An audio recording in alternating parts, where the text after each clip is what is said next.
Hello guys, myself Sonu Yadav and you all are welcome in your channel Beyond Imagination. So today I am going to start a topic of chemistry and the name of the chapter is structure of an atom. So basically हम लोग देखेंगे इस chapter में कि structure of an atom क्या होता है, इसकी सारी प्रॉपर्टीज को डिस्कस करेंगे और मोस्ट इम्पोर्टेंटली कि इसकी लेंथ ज़्यादा बड़ी नहीं होगी इस लेक्चर की.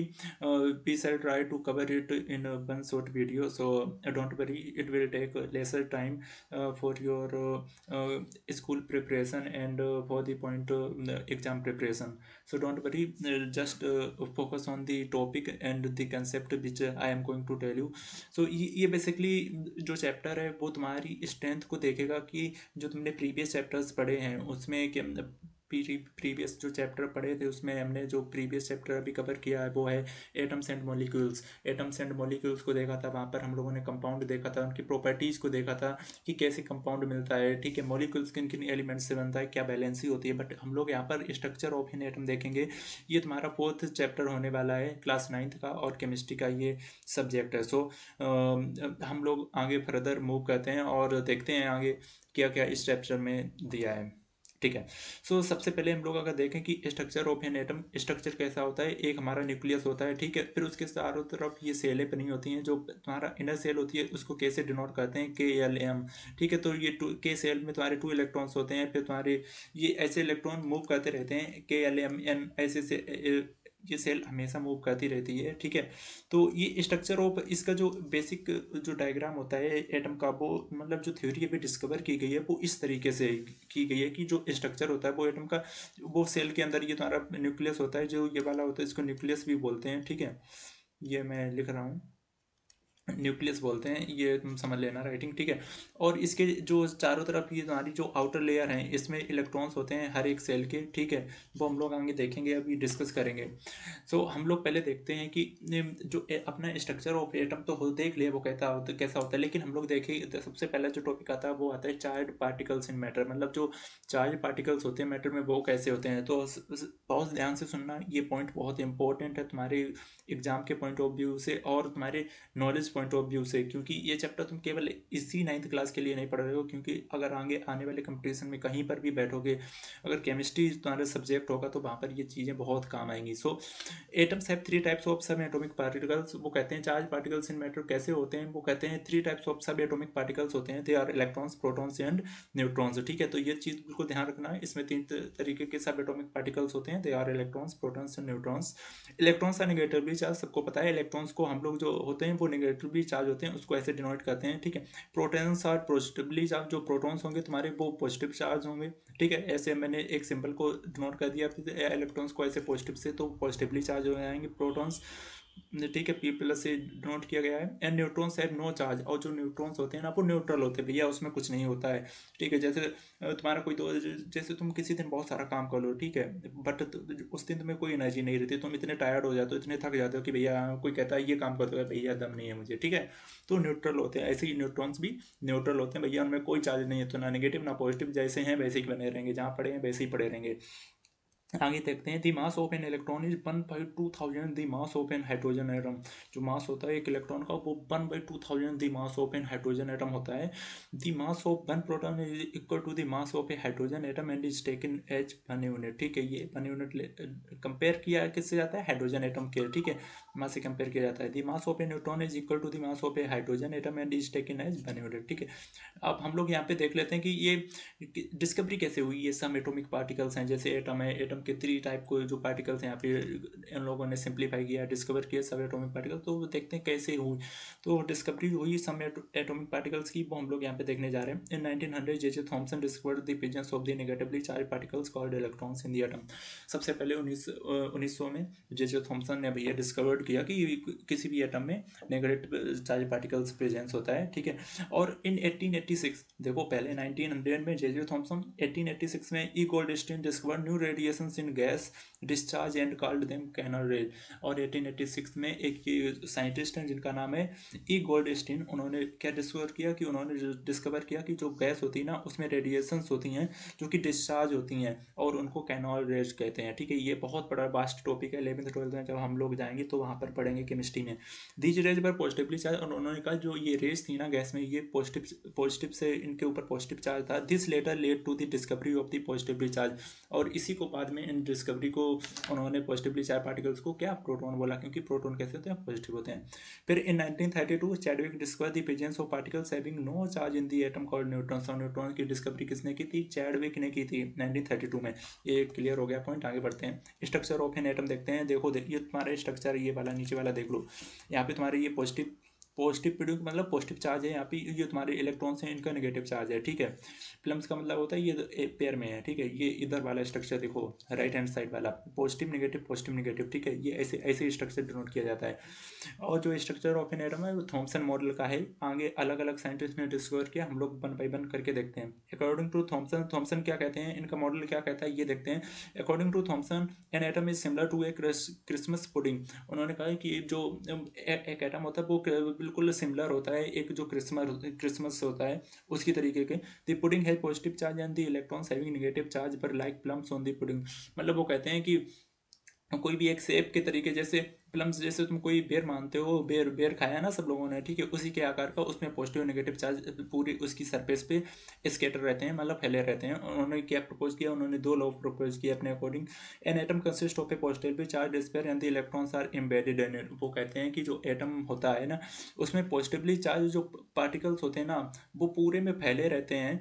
द इलेक्ट्रॉन्स आर एम्बेडेड, और जो इलेक्ट्रॉन्स होते हैं ना, इलेक्ट्रॉन्स मतलब जो नेगेटिव, ठीक है, वो इलेक्ट्रॉन्स उसमें अंदर होते हैं जो, बट जो पॉजिटिवली चार्ज पार्टिकल्स होते हैं वो उसकी सरफेस पे फैले होते हैं। इनका मानना ये था थॉमसन का कि भैया कोई एक शेप है तुम्हारा, ठीक है, इलेक्ट्रॉन्स तो इसके अंदर होंगे, ठीक है, नेगेटिव, लेकिन जो पॉजिटिव वाले होंगे वो सब इसके ऊपर सरफेस पे बैठे रहेंगे, पॉजिटिव वाले, ठीक है, जो तुम्हारे प्रोटॉन्स होंगे। तो इन्होंने पॉजिटिव जो वाले चार्ज पार्टिकल्स हों उन्होंने ये अच्छी बात बताई, ठीक है। फिर सेकंड में बता दें the negative and positive charge are equal in magnitude, और उन्होंने लास्ट में ये भी बता दिया भैया कि जो नेगेटिव और पॉजिटिव चार्ज होते हैं वो इक्वल होते हैं मैग्नीट्यूड में। So the atom as a whole is electrically neutral, और उन्होंने ये बोल दिया अगर दोनों चीज़ें इक्वल हो गई, पॉजिटिव और इजिकल टू तुम्हारा नेगेटिव हो गया तो भैया क्या हो गया, न्यूट्रल हो गया ना। अगर left hand side is equal to right hand side हो गया तो न्यूट्रल हो गया ना, ऐसे समझ लो। ठीक है, ये बात उन्होंने यहाँ पे प्रूव कर दी अपने 2 पॉइंट में, थॉमसन ने।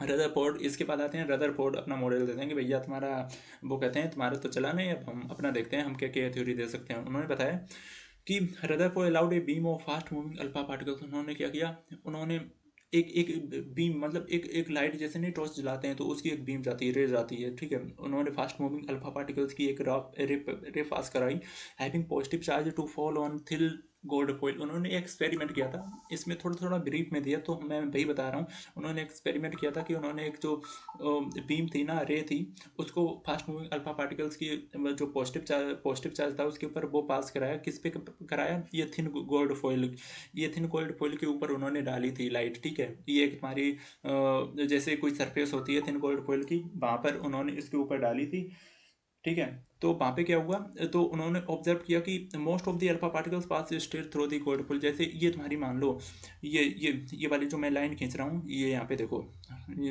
एक मिनट, हाँ ये वाली लाइन देखो, ये वाली मैं जो खींच रहा हूँ ना, ये वाली, ये सपोज कर लो कि तुम्हारी ये थिन गोल्ड फॉइल है। इन्होंने क्या किया, इन्होंने जब यहाँ से पास कराया तो उन्होंने पहले पॉइंट में बताया कि जो कुछ अल्फा पार्टिकल्स थे वो सीधे चले जा रहे थे। देखो तुम यहाँ पे ये वाले अल्फा पार्टिकल्स ये सीधे चले गए यहाँ से, ठीक है।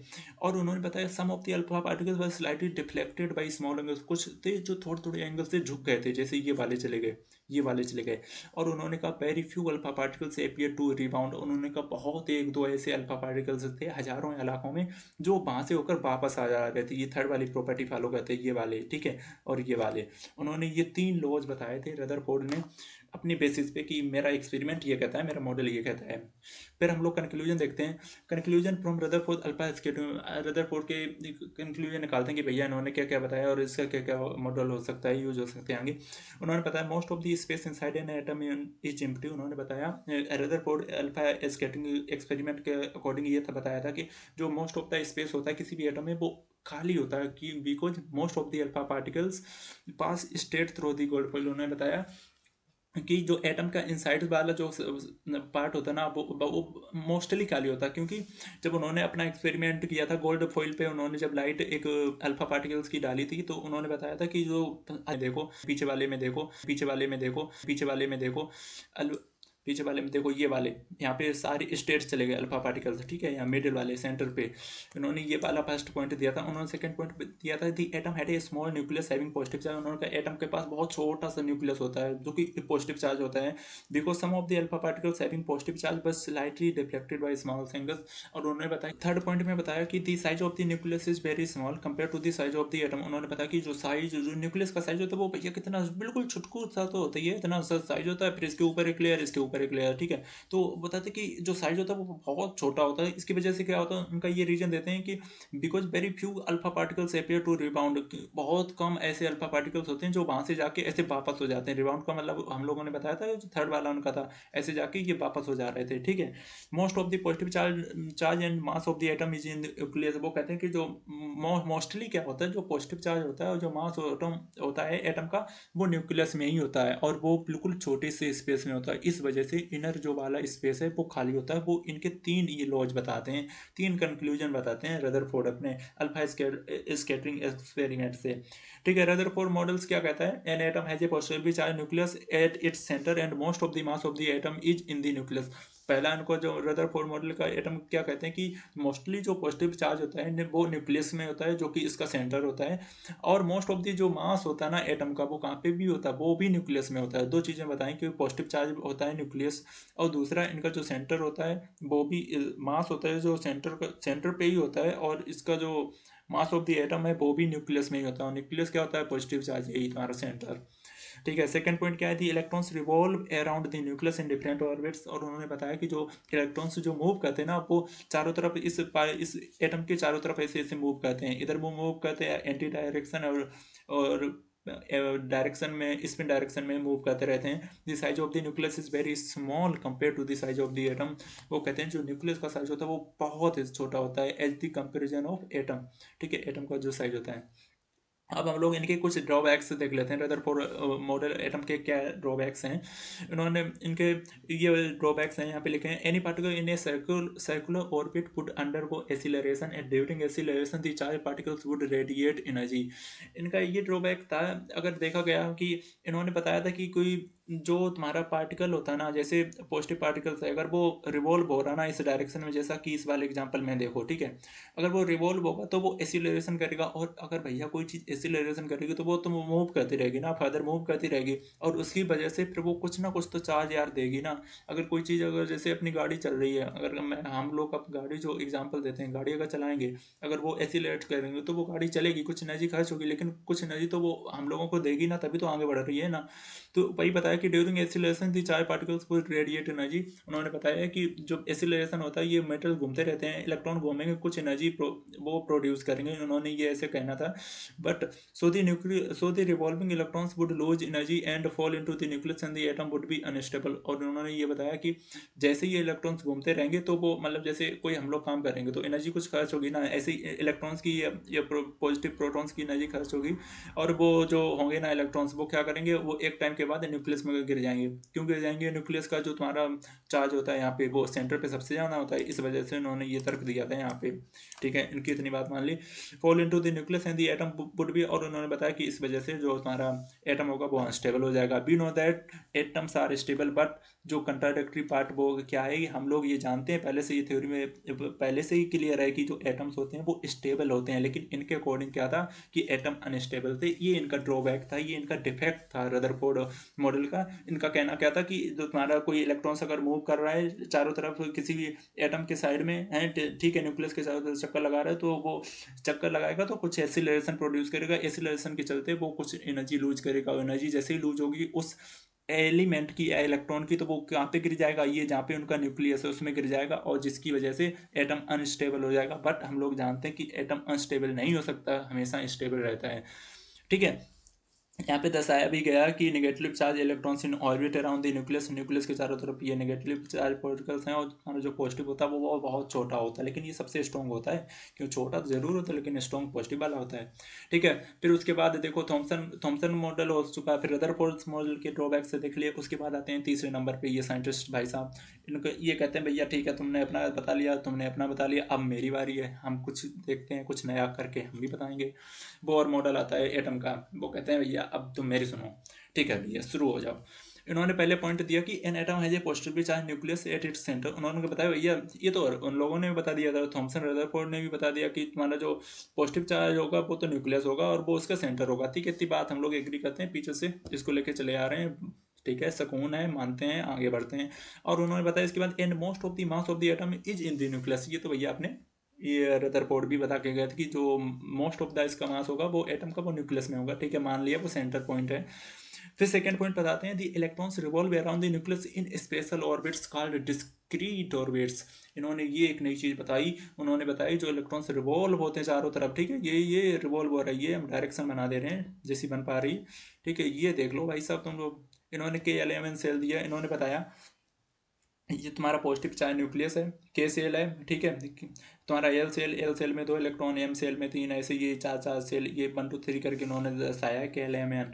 ठीक है, तो उन्होंने कहा बताया कि जो न्यूक्लियस के चारों तरफ जो इलेक्ट्रॉन्स रिवॉल्व करते हैं ना, घूमते रहते हैं ना, वो ये डिस्क्रीट ऑर्बिट्स, मतलब जैसे ये के वाली एक अलग ऑर्बिट है, ये वाली तुम्हारी एल वाली एक अलग ऑर्बिट है, अलग अलग ऑर्बिट में घूमते हैं जो तुम्हारे इलेक्ट्रॉन्स घूमते हैं। उन्होंने ये एक नई चीज़ बताई थी। ठीक है, उन्होंने थर्ड पॉइंट में बताया the orbits are called shells. इन ऑर्बिट को हम लोग सेल्स भी कहते हैं और एनर्जी लेवल्स भी बोल सकते हैं। उन्होंने ये 2 नए टर्म दिए थे, सेल्स और energy levels, and are represented by the letters K L M N etcetera, और उनको नंबर उन्होंने 1 2 3 4 दिया था। लेकिन मोस्टली ये हम लोग देखेंगे के एल एम एन, ये बहुत इंपॉर्टेंट है और इनकी ये थ्योरी बाद में जाके सक्सेस भी होती है। ठीक है, तो इसकी बेसिस पे हम लोग फिर बाद में डिस्कवरी भी करते हैं। फिर फोर्थ पॉइंट उन्होंने दिया था, by revolving in the discrete orbits the electrons do not radiate energy. Rutherford भैया बोल रहे थे कि इलेक्ट्रॉन जब घूमते हैं ना इसके चारों तरफ, अगर न्यूक्लियस के चारों तरफ घूमेंगे तो एनर्जी को क्या करेंगे, एनर्जी की एनर्जी, जो इलेक्ट्रॉन की एनर्जी है वो खत्म हो जाएगी, और एनर्जी खत्म होते ही वो इलेक्ट्रॉन किस में गिर जाएगा, इसमें गिर जाएगा। बट इन्होंने बोला कि भैया इलेक्ट्रॉन्स घूमता तो है ऑर्बिट में, बट वो कोई भी एनर्जी रेडिएट नहीं करता, वो कोई भी एनर्जी नहीं छोड़ता है। ठीक है, तो ये बात बताई थी, अगर एनर्जी नहीं छोड़ेगा तो फिर इलेक्ट्रॉन उसमें गिरेगा नहीं, और इलेक्ट्रॉन अगर गिरेगा नहीं तो अनस्टेबल होगा नहीं एटम। तो इनका वाला थ्योरी कुछ समझ में आती है। अब हम लोग देखते हैं, इसी वजह से इनका बोर का जो मॉडल है वो सक्सेसफुल होता है। ठीक है, आगे हायर क्लासेस में हम लोग इसको और अच्छे से देखेंगे, वहाँ पे तुम और डीपली इसको समझ पाओगे। थर्ड वाला है distribution of electrons in different cells. अब हम लोग डिस्ट्रीब्यूट करेंगे इलेक्ट्रॉन्स को डिफरेंट सेल्स में। ठीक है, तो distribution of electrons in the different cells was suggested by bore and bury. इनको बोर और ब्यूरी की इन्होंने दोनों ने बताया था कि सेल्स या लेवल्स में कैसे हम लोग इसको डिस्ट्रीब्यूट कर सकते हैं इलेक्ट्रॉन को। इनके कुछ रूल्स हैं। फर्स्ट रूल है the maximum number of electrons in a shell is given by the formula. किसी भी एक सेल में कितने मैक्सिमम इलेक्ट्रॉन्स हो सकते हैं, वो हो सकते हैं 2 की पावर n²। ठीक है, एन 5 से नंबर है, 1 2 3 4 ऐसे ऐसे लेके चला जाएगा तुम्हारा इनफाइनाइट तक, और ये नंबर ऑफ सेल बताएगा तुम्हारा एन। ठीक है, बट जो फार्मूला है वो 2n² है, वो कैलकुलेट करने के लिए है मैक्सिमम नंबर ऑफ इलेक्ट्रॉन्स किसी भी सेल के लिए। ठीक है, ये बात समझ गए। ओके, आगे बढ़ते हैं। फर्स्ट सेल और के सेल कैन है, फर्स्ट के सेल में कितने इलेक्ट्रॉन्स हो सकते हैं। ठीक है, उन्होंने बताया कि के सेल में 2 इलेक्ट्रॉन्स हो सकते हैं मैक्सिमम, 1 से लेकर शुरू होते हैं, तभी तुम्हारे के सेल में कितने इलेक्ट्रॉन्स होते हैं, 2 होते हैं मैक्सिमम, 2 ही हो सकते हैं, इससे ज़्यादा नहीं हो सकता है। ठीक है, एल सेल में तुम्हारे 8 इलेक्ट्रॉन्स हो सकते हैं, और तुम्हारे एम सेल में 18 इलेक्ट्रॉन्स, और एन सेल में 32 इलेक्ट्रॉन्स। ठीक है, 32 कैसे आया, 2n² में 2 इंटू 4 का स्क्वायर कर दिया तो तुम्हारा 32 इलेक्ट्रॉन्स आ गया। 1 2 3 4, के को 1 से रिप्रेजेंट किया, एल को 2 से, और एम को 3 से, और एन को 4 से। ठीक है, ये बात समझ गए। ठीक है, मैक्सिमम नंबर ऑफ इलेक्ट्रॉन्स अगर तुम्हें कैलकुलेट करने पे किसी भी सेल में, एनर्जी सेल में, तो उसका फार्मूला है 2n²। इसको भूलना नहीं, इसको याद रखना, ये कंपटीशन लेवल और जेईई एडवांस सब में पूछा जाता है भैया। ठीक है, सेकंड पॉइंट आते हैं, the maximum number of electrons that can be filled in the outermost shell is 8। मतलब अगर कोई आउटर मोस्ट सेल होगी ना, उसमें अधिकतर इलेक्ट्रॉन्स पता कितने हो सकते हैं, 8 हो सकते हैं, इससे ज़्यादा नहीं हो सकते हैं। ठीक है, आउटर सेल में याद रखना, आउटर सेल में कितने भी इलेक्ट्रॉन होंगे, 8 होंगे, ये बात याद रखना। Electrons cannot be filled in a shell unless the inner shells are filled. Electrons हम लोग जब तक नहीं फिल कर सकते हैं किसी भी सेल में, जब तक उसकी इनर सेल फिल नहीं होगी। अगर जैसे सपोज करो ये प्लस है, फिर एल के एल और इसके बाद एक एम बना दी, ठीक है। सपोज करो तुम्हारी एल वाली सेल नहीं भरी है, इस एल वाली सेल में कोई इलेक्ट्रॉन नहीं है और तुम चाहो कि हम एम वाली सेल में इलेक्ट्रॉन्स भर लें, तो भैया ऐसा पॉसिबल नहीं है, ऐसा नहीं हो सकता, ठीक है। स्मार्ट मत बनो जाना। इसके बाद देखते हैं composition of atoms, the first 18 elements, ठीक है। ये वाला हम लोग नेक्स्ट चैप्टर में देखें, वहाँ से शुरू करेंगे। ओके गाइस, तो thank you for today and we will see the rest of the topics in another video or next lecture. So till then, bye bye, take care.